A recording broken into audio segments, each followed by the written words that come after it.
These days, it seems that we're hearing the word anxious to describe how many feel, and studies show it's showing up at an all-time high for one specific group, kids. Clinical psychologist and author Dr. John Duffy joins us now to give us an advice on how we can help manage their anxiety. And full disclosure here, Dr. Duffy, it was me who wanted to do this segment because I have littles, and my oldest little, 5 years old, I feel like she's exhibiting signs of anxiety. How do I know if she actually is experiencing anxiety? She bites her nails. She's always concerned about winning. Yeah. So, I mean, are those signs of anxiety? They actually are. We have to remember that not all anxiety is a bad thing, right? Okay. So, you need a little bit of that kick, a little bit of that stress and anxiety to perform well. Okay. So what you have to pay attention to, especially with your littles, and 10 years ago, we weren't talking about anxiety in 5-year-olds. Now we absolutely are. But you have to pay attention to, like, is it interfering with their lives? And sometimes it does. If it gets in the way, if it interferes, then you want to do something about it. You want to talk to them about it. And young kids have more language around anxiety than you might suspect. So you can just ask her or him, like, how are you feeling these days? And they'll have an answer for you that will make some sense that you can work with. Okay. Is there a time that anxiety can be a personality trait versus sort of a condition? It's a great question.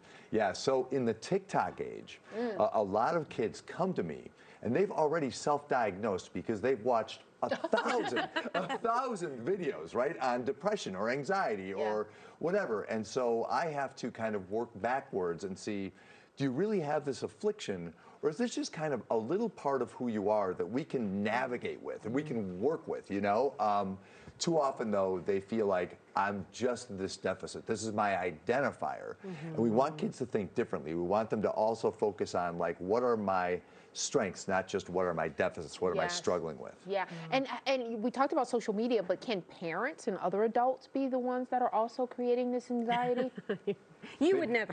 Think about it, Tanya, right? So we're both parents, right? And I work with so many, and we get fearful about our well-being of our kids, right? And that they do well in life, that they're successful, and so we're pressing them, sometimes unwittingly, with our own fear, our own judgment, our own egos, right? Because we want to have the kid who does the best on the team or whatever it is, or in class, and so we have to keep our own stuff in check, because our anxieties too often are handed down to our kids. So to the extent that we can pay attention to that, that's a good thing. Okay, so I mean, it feels like parents would get criticized no matter what they do. A helicopter parent that's too involved is going to get criticized. If you're too laid back, you're going to get criticized. I mean, how do parents win here? The way I look at it is this. If you're paying attention, you're doing a great job. None of us are going to be perfect at this, right? Parenting now is so multifaceted, and we have no idea what it's like to be 5 years old or 15 years old or 18 years old. So we have to learn from our kids and pay attention to them. So we can't judge ourselves really harshly. We're reinventing the wheel here, you know what I mean? So, like, this is going to take work, trial and error, and there's going to be some error involved, and that's okay. Okay. So how do you know when you go beyond asking your child, are you okay? When do you know that you need to seek some help or get them some help? Yeah. So oftentimes the easiest cue is your kid's going to tell you. They'll say, I want help. This never used to happen. 10 years ago, never happened. Now, kids will go to their parents and say, I'm really struggling. I have a friend who's in therapy. I'd like to do that. Short of that, ask them. Sit down and talk to them and ask them, would you like to talk to somebody about that besides me? And oftentimes kids will take that cue and say yes. If they say no, you can say, well, that door's always open.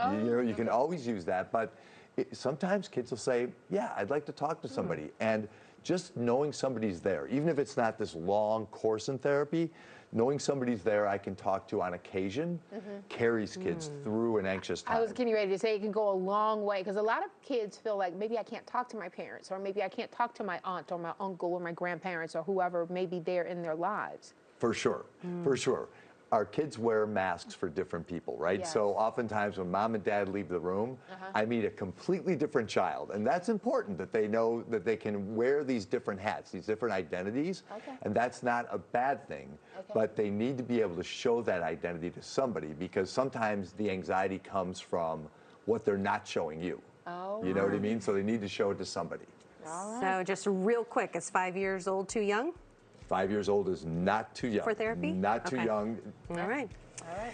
Okay, there's all the information for Dr. John Duffy. He's got a bunch of great books too about anxiety in children, so be sure to check them out on drjohnduffy.com. Thank you so much for being with us.